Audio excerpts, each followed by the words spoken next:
મારી સાથે નયનભાઈ નયનભાઈ પ્રમાણિકતાથી કહું ને તો ઇકોનોમીની બાબતે વર્ષમાં બજેટ સિવાય હું ક્યારેય ચર્ચા નહોતો કરતો, પણ છેલ્લા 3 મહિનામાં 6 વાર ચર્ચા કરી ચૂક્યો છું અને મારા કોઈ લેવા દેવા નહીં, આપણા કોઈ દર્શકને લેવા દેવા નહીં. આ ટ્રમ્પ સાહેબના કારણે કરવાનું.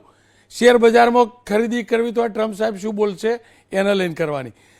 લગ્ન માટે સોનું ખરીદવું તો આ ટ્રમ્પ સાહેબનું મગજ શાંત થયું કે નહીં એને જોઈને ખરીદવું.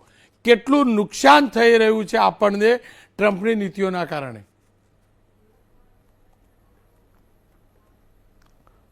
રોનકભાઈ, તમે કહ્યું એમ એ 6 માંથી કદાચ 5 ચર્ચાઓમાં તો હું તમારી સાથે હતો, એટલે મને ખબર જ છે તમને ને મને આખા ભારતની કેટલી હદે આ સ્પર્શે છે. એટલે પેલી બિલકુલ ખરી વાત છે, શેર માર્કેટને આની અસર છે. કારણ કે માર્કેટને શું જોઈએ? માર્કેટને જોઈએ પીસ, માર્કેટને જોઈએ સ્ટેબિલિટી, માર્કેટને જોઈએ પ્રેડિક્ટેબિલિટી, કે કંઈક ખબર પડે કે ભાઈ શું થવાનું છે. હવે આ માણસ જે છે એ અમેરિકા ફર્સ્ટ કરે છે તો સમજમાં આવે છે, પણ અનપ્રેડિક્ટેબલ એટલા બધા છે. એટલે કોઈ વાર આપણને એમ કહે કે હમણાં થઈ જશે અને આપણને એમ થાય કે હમણાં કાલે એગ્રીમેન્ટ થઈ જશે. 80% પતી ગયો, 90% પતી ગયો. હમણાં કહે કે મારા મિત્ર છે, હમણાં કહે કે ડેડ ઇકોનોમી છે, હમણાં કહે છે કે ઇન્ડિયા જોડે અમારે કામ કરવું છે, ઇન્ડિયા વેરી ઇમ્પોર્ટન્ટ છે. પાછા એમના અહીંના એમ્બેસેડર નવા આવ્યા હોય એમ કહે કે હવે તો ઇન્ડિયા માટે તો યુએસને એટલું માન છે, ઇન્ડિયાનું સ્થાન એટલું મહત્ત્વનું છે કે બીજા કોઈ દેશનું ભાગ્ય જ હશે. હવે એ પોતે હોટલાઇન ઉપર અમેરિકન પ્રેસિડેન્ટ જોડે વાત કરી શકે એવા છે. એટલે એક રીતે અમેરિકાના પ્રેસિડેન્ટે એક એવા એમ્બેસેડરને આપણે ત્યાં નિમ્યા છે જ્યાં આપણને એમના થકી એક્સેસ છે પ્રેસિડેન્ટનો ગમે ત્યારે. પણ આ બધું કરવા છતાં ધાર્યા પરિણામ ક્યાં આવે છે? અને હમણાં આગળ કોલભાઈએ કહ્યું એ પ્રમાણે કે ભાઈ તમે જો હજુ આગળ જૂન જુલાઈ સુધીની વાત કરો તો ઓગસ્ટથી આ ચાલુ થયું અને હવે જો આ જુલાઈ ઓગસ્ટ સુધી કરવાનું હોય તો 1 વર્ષ થઈ ગયું. વર્ષમાં આપણે લોકોએ તો બીજા રસ્તા શોધવા પડશે. એટલે શું, જેમ કેનેડાવાળાએ કહ્યું આપણા મિત્રએ શાહ સાહેબે કે ભાઈ અમારું તો 80% ડિપેન્ડન્સ અમેરિકા પર છે, એમ આપણું બી લાર્જેસ્ટ ટ્રેડ પાર્ટનર અમેરિકા છે. એટલે આપણે સૌથી વધારે એક્સપોર્ટ ત્યાં કરીએ છીએ. અને એ જો અસરમાં આવી જાય તો આપણને આપણી આંખો ખુલી ગઈ. અત્યાર સુધી શું, કેનેડાની જેમ આપણે પણ બહુ જ ડિપેન્ડન્ટ હતા અમેરિકા પર, અને અમેરિકા આપણું ઇઝી માર્કેટ હતું. ભાષા સમજે, આપણા લોકો છે, આપણું એસ્ટાબ્લિશ માર્કેટ છે, આપણા આઈટીવાળા ત્યાં કરે છે, ફાર્માવાળા કામ કરે છે.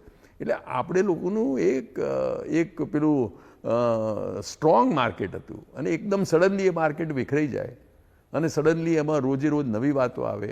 અને હજુ હું તો કહું છું કે સેકન્ડ ક્વાર્ટરમાં મિસ્ટર કોલ કહે છે, પણ હજુ હું નોઝ આ તો વળી હજુ આગળ આખું વર્ષ ખેંચાઈ શકે. આમાં કોઈ પેલું વૂકા વર્ડ જેવું છે, વલ્નરેબિલિટી, અનસર્ટેનિટી અને અનપ્રેડિક્ટેબિલિટી તો આમાં પૂરા ભરેલા છે. અને આ એટલા જ માટે આપણે કોઈ પ્રેસિડેન્ટ કહે તો આપણે એ વાતનો ભરોસો નથી કરી શકતા કે હવે એમણે કહ્યું કે કાલે પતી જશે, થઈ જશે. એમણે કહ્યું કે કાલે હું લઈ લઈશ તો ગ્રીનલેન્ડ લઈ લેશે, તો હવે કદાચ લઈ પણ લે. કદાચ પાછું એમ પણ કે ના હું તો આનું નેગોશિએશન કરીને ખરેખર તો આને ફોર્સ નહીં વાપરું, હું પૈસા આપી દઈશ. એટલે કોઈ વાર એવી રીતે કે $800 બિલિયન લઈશ, કોઈ વાર કહેશે હું ફોર્સથી લઈ લઈશ, કોઈ વાર કે ના હું કોઈ એગ્રીમેન્ટ કરીશ. એટલે એ આખી ચીજ જે છે એ every day morning there is a new news, there is a new story. એટલે તમે આની શરૂઆત જ સારી રીતે કહી કે આ ટ્રમ્પે ધાર્યું છે શું અને રોજ રોજ શું નવું ધારે છે. અને એના કારણે જે વિશ્વમાં આખી અનસર્ટનિટી સર્જાઈ છે એ 3rd વર્લ્ડ વોરથી માંડી, સોના ચાંદીના ભાવ ઉંચકાવાથી માંડી, શેર બજારના પછડાવાથી માંડી અને આખીને આખી ઇકોનોમી તહેસ નહેસ થાય. વેનેઝુએલા જેવાના પ્રમુખને આપ આવી રીતે ઉઠાવી લો. આ બધું ક્યાં વિશ્વમાં કોઈએ કલ્પના કરી હતી, અને એ જે વિશ્વમાં કલ્પના નથી થતી એ માણસે કરી દે છે. એટલે કાલે ઉઠીને ફરી પાછું ગ્રીનલેન્ડમાં કહે કે હું મારું મોટું સૈન્ય મોકલું છું અને ગ્રીનલેન્ડને બળજબરીથી કબજો કરી લઈશ, તો આપણને કોઈને નવાઈ ના લાગે સવારે પેપર ખોલીએ કંઈક નવી ચીજ આવે તો. એટલે આ એમના જે બદલાતા નિવેદનો છે એના દ્વારા આઈ થિંક આખા વર્લ્ડને એ એકદમ ટેન્ટર હુક્સ ઉપર રાખે. બિલકુલ, કે આખા વર્લ્ડમાં પીસ તો રહેવી જ ના જોઈએ. કોઈને they cannot take America or the president for what he spoke yesterday. You cannot take them for granted. એટલે અમેરિકા જે અત્યાર સુધી બધાનું એક મેઇન માર્કેટ હતું, આપણા લોકો ત્યાં આગળ જઈને કામ કરતા હતા. તમે કહો છો આપણા બધા વિદ્યાર્થીઓ ત્યાં જઈને ભણતા હતા.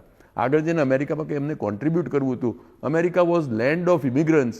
એના કારણે એ લોકોની ઇકોનોમી આટલી ગ્રોથ હતી, એ બધું એકદમ બદલાઈ ગયું. અને ગમે તેને ગમે ત્યારે પાછા મોકલી દઈ શકે. આપણા દેશના ઇન્ડિયન્સ જે બધા ત્યાં રહે છે એ પણ ભયભીત. ગ્રીન કાર્ડ, બાકીના કોઈ વિઝા સ્ટેટસ ઉપર રહેતા હોય ત્યાં EB-5ની વાત હતી, એમાં કંઈક બદલાવ. આપણા કોઈ પણ વિઝાના સ્ટેટસ હવે એવા નથી કે તમે શાંતિથી રહી શકો. એટલે આપણા લોકો જે એમના વાલીઓ અહીંયા છે, મિત્રો અહીં છે, એમને ફિકર થાય કે આ માણસને શું થશે ત્યાં આગળ, કોઈ એને હેરાન તો નહીં કરે, કોઈ એની સામે લોકલ લોકોનો જે ઉહાપો છે એ તો નહીં થાય, ક્યાં તો ત્યાંની પોલીસ એમને કંઈક હેરાન નહીં કરે. એટલે આ બધી પરિસ્થિતિમાં આપણે એક અમેરિકા જે આપણું ઓલમોસ્ટ સેકન્ડ હોમ હતું, જે બધી બાબતમાં આપણું એક મેઇન માર્કેટ હતું, એ બધી પરિસ્થિતિ હવે ભૂલી જવાની છે. અને રોજ આજે કાલે ટ્રેડ એગ્રીમેન્ટ થાય છે. હું માનું છું કે આપણે એમ માનીએ કે નથી જ થવાનું, અને એકવાર એ વાતનું આપણે પાર મૂકી દઈએ અને બીજો કંઈક નવો રસ્તો શોધીએ. જ્યાં સુધી આમની આશામાં પડ્યા રહીશું, જ્યાં સુધી એમ માનીશું કાલે કંઈ કરી લેશે, ત્યાં સુધી આપણે પણ પૂરા પ્રયત્ન આપણે માની જઈએ કે આ લોકો નથી જવાનું, અમેરિકા આપણને સપોર્ટ નથી કરવાનું, અને આપણે આપણા રસ્તા કરવા પડશે. નયનભાઈ, આપનો ખૂબ ખૂબ આભાર.